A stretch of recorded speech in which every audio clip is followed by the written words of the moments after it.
Bismillah. Assalamualaikum warahmatullahi wabarakatuh.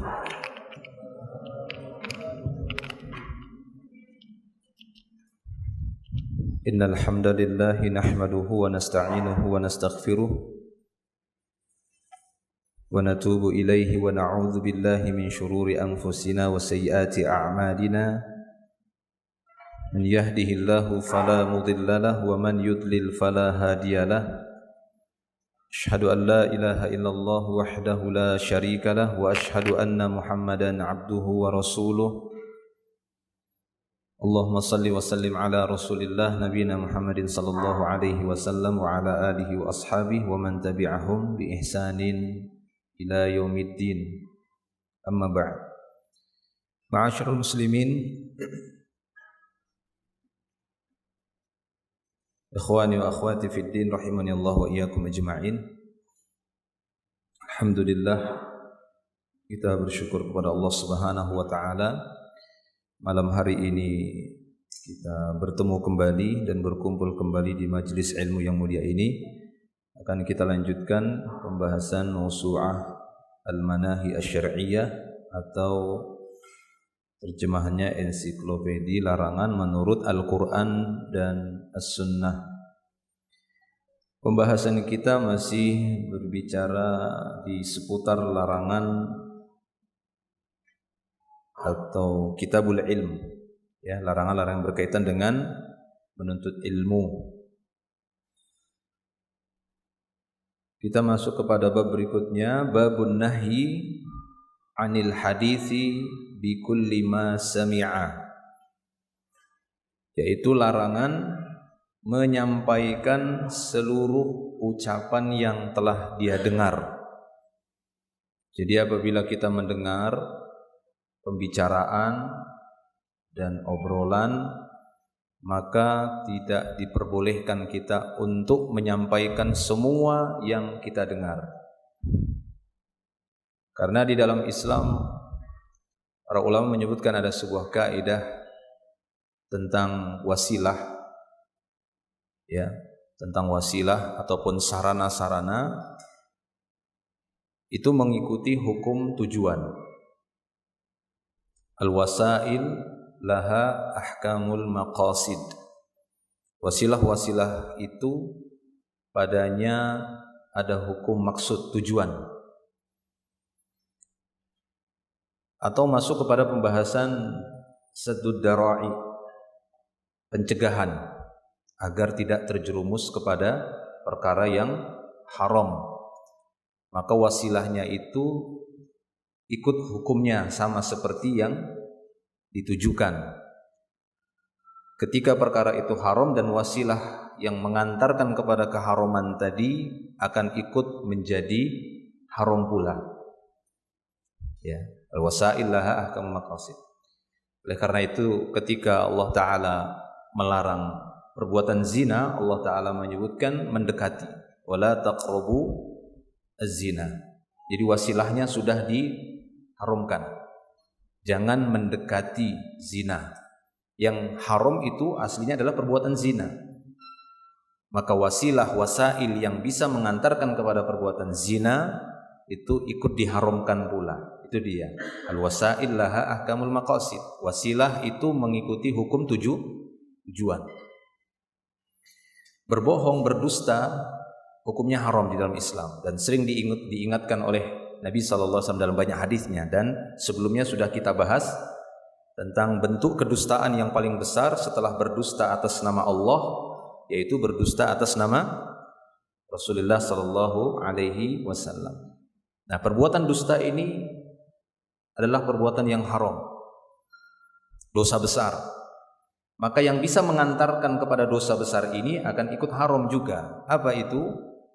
Menceritakan semua apa yang dia dengar.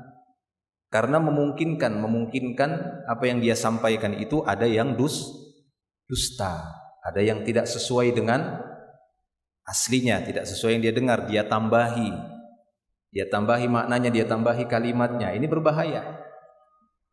Dan dia akan masuk kepada berbicara tidak sesuai dengan aslinya, dan ini dusta.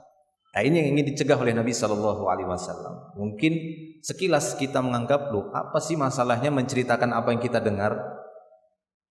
Ya, apa masalahnya orang kita benar-benar mendengarnya? Beliau ingin mencegah, jangan sampai kita jatuh kepada perbuatan dusta, dicegah. Sehingga ketika kita menceritakan semuanya, akhirnya kita terbawa suasana, terbawa obrolan dan menambah-nambahi dusta. Sehingga terjatuh kepada keharuman, yaitu berdusta.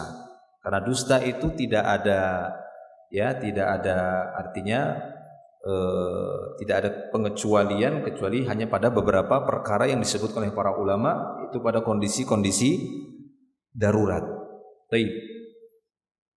Nah, silahkan dibaca hadisnya. Larangan menyampaikan seluruh ucapan yang didengar. Diriwayatkan dari Abu Hurairah radhiyallahu anhu, ia berkata, Rasulullah sallallahu alaihi wasallam bersabda, "Kafa bil mar'i kadziban an yuhadditsa bikulli ma sami'a." Cukuplah seseorang disebut pendusta bila ia menyampaikan seluruh apa yang ia dengar. Baik. Kafa bil mar'i kadziban. Cukup seorang itu dianggap berdusta ayyuhadditsa bikulli ma sami'a, ketika dia membicarakan semua apa yang dia dengar. Langsung dicap dia pendusta, langsung dicegah. Agar kita tidak terjerumus masuk kepada golongan pendusta, maka jangan ceritakan semuanya, yang penting aja, yang sesuai dengan topik pembicaraan saja. Ya, jangan terlalu melebar, akhirnya menisbatkan semuanya kepada apa yang dia dengar. Memang begitu kok saya dengar, memang seperti itu saya dengar, padahal sudah ada yang dia tambahi, jatuhlah dia kepada pendusta. Dan dusta adalah dosa besar, keharuman, dan bisa menyeret kepada perbuatan-perbuatan fajir, perbuatan-perbuatan jahat. Iyakum wal kadhiba, fa innal kadhiba yahdi ilal fujur, wa innal fujura yahdi ilan nar. Hati-hati kalian, kata Rasulullah, terhadap perbuatan dusta dan jenis-jenisnya. Hati-hati, karena kedustaan akan menyeret kepada perbuatan-perbuatan dosa yang lainnya, maksiat yang lainnya, perbuatan fajir yang lainnya. Wa innal fujura yahdi ilan nar, dan perbuatan-perbuatan fajir itu akan menyeret kepada api neraka. Nah, maka beliau mengatakan kafa bil mar'i kadziban ayyuhadditsa bikulli ma sami'a. Terus dalam riwayat lain dengan lafaz cukuplah seseorang disebut berdosa. Nah, dalam riwayat ini disebutkan cukuplah seorang dikatakan berdosa. Yang tadi cukuplah seorang dikatakan berdusta. Fi riwayatin kafa bil mar'i isman, dengan kalimat isman. Ismun yakni dosa. Cukuplah seorang dikatakan berdosa ketika dia menceritakan semua apa yang dia dengar. Baik, masuk ke fiqhul bab, kandungan bab. Kandungan bab. Imam An-Nawawi rahimahullah berkata dalam kitab Syarah Sahih Muslim, makna hadis dan athar yang dicantumkan dalam bab di atas adalah larangan menyampaikan seluruh perkara yang didengarnya. Sebab kadangkala yang didengar itu ada yang benar dan ada yang dusta. Nah, jadi kemungkinan itu yang mengakibatkan kita mengambil kepastian saja, karena mungkin, kan gitu ya, mungkin benar, mungkin juga ada keliru, mungkin ada ditambahi, maka kita cegah. Rasulullah SAW mencegahnya. Ya, dikarenakan belum jelas, maka kita ambil yang jelas. Apa itu yang jelas? Kita tidak berdusta sesuai dengan apa yang kita dengar saja, semampunya dan seperlunya saja. Kalau kita ceritakan semua kemungkinan, sebagaimana kata Imam An-Nawawi di sini, kemungkinan atau kadangkala yang didengar itu ada yang benar, ada juga yang dusta, ataupun apa yang dia sampaikan bisa jadi ada kebenaran di dalamnya dan bisa jadi tercampur dengan kedustaan. Itu dari yang dinukilkan, belum lagi dari bahasa yang dia munculkan, yang dia sampaikan. Nah, terus apabila ia menyampaikan seluruh perkara yang didengarnya, otomatis ia telah berkata dusta. Nah, jadi dia ikut serta di dalam dusta tadi. Kalau dia dengar semuanya, dia ceritakan, apalagi ada ayat itu, jika dalam surat Al-Hujurat, jika yang membawa berita itu seorang yang fasik, maka harus tabayun dulu, jangan langsung diceritakan, disampaikan kepada siapapun, kecuali yang datang itu seorang yang adil, seorang yang tidak tercela sifat adilnya. Ya, bisa diambil persaksiannya, ini seorang mukmin yang datang kepadanya. Itu pun tidak boleh dia ceritakan semuanya apa yang dia dengar darinya, karena bisa jadi yang dia dengar juga tidak semuanya benar. Ada di dalamnya kandungan kedustaan. Maka dia bisa ikut serta di dalam menyebarkan berita yang dusta. Nah, sebab ia telah menyampaikan sesuatu yang tidak sebenarnya. Sebelumnya kami telah menyebutkan perkataan para ahli ilmu tentang dusta, yakni dusta itu adalah menyampaikan sesuatu yang tidak sesuai dengan kenyataan sebenarnya. Nah, itulah dusta, itulah kadzib, menyampaikan sesuatu yang tidak sesuai dengan kenyataan sebenarnya. Itulah dia dusta, bohong, apalagi dusta, bohong, bote kata orang. Bohong terus itu ya, bote. Saya baru tahu di sini tuh bote, bohong terus. Terus. Bohong yang dinyatakan dosa itu tidaklah disyaratkan pelakunya sengaja melakukannya. Wallahu a'lam. Jadi perbuatan bohong itu tidak dinyatakan dosa sampai orang itu memang sengaja berbohong. Akan tetapi sekiranya dia pun tidak sengaja ya menyampaikan itu, saya kan tidak tahu, tidak sengaja, nah dia udah berdosa. Karena melakukan perbuatan terlarang tidak dituntut pelakunya untuk berniat. Ya, kamu memang niat buat dosa enggak niat, berarti enggak dosa, enggak bisa. Ya, oleh karena itu tidak dituntut, tidak cari. Beda dengan melaksanakan perintah Allah Subhanahu wa taala. Maka penting didasari oleh niat. Ya. Kalau sekiranya perbuatan haram itu dituntut niatnya, betapa banyak orang nanti yang berbuat zina. Saya enggak niat zina. Oh ya sudah, enggak apa-apa. Ya. Merusak punya orang lain enggak sengaja, nah itu tidak berdosa, kan begitu. Tapi tetap wajib ganti.